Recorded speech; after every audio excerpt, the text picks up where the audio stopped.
1993 started with festivities in the streets of Bratislava, Slovakia, as people celebrated the birth of a new country. At midnight, Czechoslovakia divided into two smaller countries, the Czech Republic and Slovakia. The day after his inauguration on January 20, 1993, President Bill Clinton and his wife Hillary Rodham Clinton welcomed visitors to the White House. On February 26, 1993, terrorists struck in New York City. A powerful explosion beneath one of the World Trade Center towers killed 6 people and injured more than 1,000. Muslim fanatics were later charged and convicted. Another man-made disaster, also with religious roots, took place in Waco, Texas, on April 19, 1993.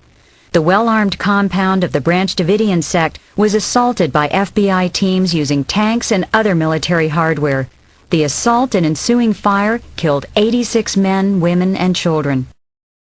The citizens of Japan celebrated the marriage of Crown Prince Naruhito and Mosako Awada on June 9, 1993, at the Imperial Palace in Tokyo. In the United States Mississippi Valley, the worst floods of the century covered millions of acres of America's heartland. In one of the year's more inspiring events, 2 old foes met on the White House lawn on September 13, 1993. President Bill Clinton watched as Israel's Prime Minister Yitzhak Rabin shook hands with Yasser Arafat, head of the Palestine Liberation Organization, at the signing of an agreement between Israel and the PLO to work out peaceful living arrangements for Palestinians and Israelis. There was a violent and bloody confrontation in Moscow, Russia on October 4, 1993.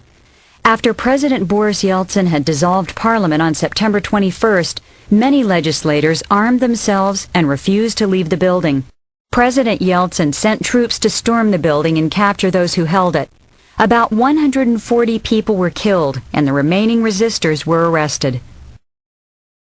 Violence also played a role in the decision of the world's best-known athlete to retire from basketball. Michael Jordan, star of the Chicago Bulls, announced his retirement in Chicago on October 6, 1993, a few weeks after his father was murdered in North Carolina. The unfortunate death of his father apparently led him to the decision. In Southern California, in November 1993, fires, fed by 70-mile-per-hour winds, swept through 6 counties, burning more than 1,000 homes and displacing more than 25,000 people. And as if fire were not enough, rains and mudslides came a few weeks later, followed in 1994 by a massive earthquake. The year 1994 began with armed conflict in Mexico when a rebel group in the Chiapas region declared war on the government of Mexico, demanding land reform and an end to discrimination against Indians. At 4:20 a.m. on January 17, 1994, a major earthquake struck Los Angeles. It measured 6.6 on the Richter scale and caused billions of dollars in damage. Major freeways collapsed, the death toll reached 51, and thousands were left homeless. In a break from bad news, the Winter Olympics opened in Lillehammer, Norway, on February 12, 1994. By the end of the Games on the 27th, the host country had taken the largest number of medals.